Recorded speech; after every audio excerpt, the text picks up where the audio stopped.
శ్రీరామ రామ రామేతి రమే రామే మనోరమే సహస్రనామ తత్తుల్యం రామనామవరాననే. జై శ్రీరామ్, జై శ్రీరామ్, జై సీతారాం.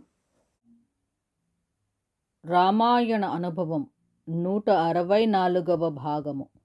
మా అన్న సర్వలోక శరణ్యుడు, సకలలోక స్వామి. ప్రస్తుతము మా అన్నా నేను సుగ్రీవుని ఆశ్రయిస్తున్నాము. నీ మాటలను బట్టి నడుచుకుంటాము. సర్వలోక శరణ్యుడైన ధర్మాత్ముడైన మా అన్న శ్రీరామచంద్ర ప్రభువు సుగ్రీవుని ప్రభువుగా శరణు వేడుతున్నాడు. ఎవ్వరి దయను ప్రసాదాన్ని సమస్త జనులు మునులు సురులు కోరుకుంటారో అట్టి శ్రీరామచంద్రుడే ఇప్పుడు సుగ్రీవ ప్రసాదమును కాంక్షిస్తున్నాడు. లోకనాథః పురా భూత్వా సుగ్రీవం నాథమిచ్చతి. రాజాదిరాజు అయిన దశరథ రాజేంద్రుని పెద్ద కొడుకు, సకలలోక సుఖ్యాతుడైన శ్రీరామచంద్రస్వామి వానరేంద్రుడైన సుగ్రీవుని స్నేహాన్ని అభిలషిస్తున్నాడు. శోకసాగర నిమగ్నుడు, ఆర్తుడు, శరణాగతుడైన మా అన్న శ్రీరామునికి హరియూధపుడైన సుగ్రీవుడు సహాయము కావించాలి అని అత్యంత దుఃఖావేశముతో అశ్రుపూర్ణ నయనాలతో లక్ష్మణుడు హనుమను అర్థించాడు. సందర్భశుద్ధిగల వాక్య విశారదుడైన హనుమ లక్ష్మణునితో స్వాంతన వాక్యాలను పలికాడు. సౌమిత్రి, మీ వంటి బుద్ధి సంపన్నులను జితేంద్రియులను వానరేంద్రుడు తప్పక కలువగోరుతాడు.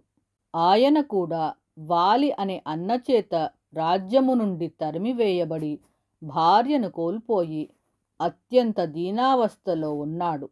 అయినప్పటికీ సీతాన్వేషణ కార్యంలో సూర్యనందనుడు మీకు తప్పక సహాయం చేయగలుగుతాడు అని మధురంగా మనోహరంగా మాట్లాడాడు.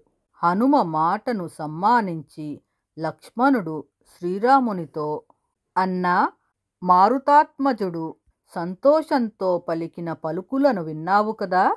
ప్రసన్న వదనంతో ఆయన పలికాడు. అందులో అసత్యము అగుపడడం లేదు.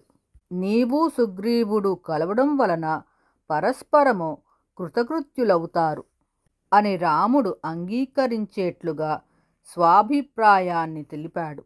హనుమ తన భిక్షురూపాన్ని వదిలి వానర రూపుడై వారిద్దరిని తన వీపుపై ఎక్కించుకొని సుగ్రీవ సన్నిధికి సంతోషంతో సత్వరమే చేరుకొన్నాడు.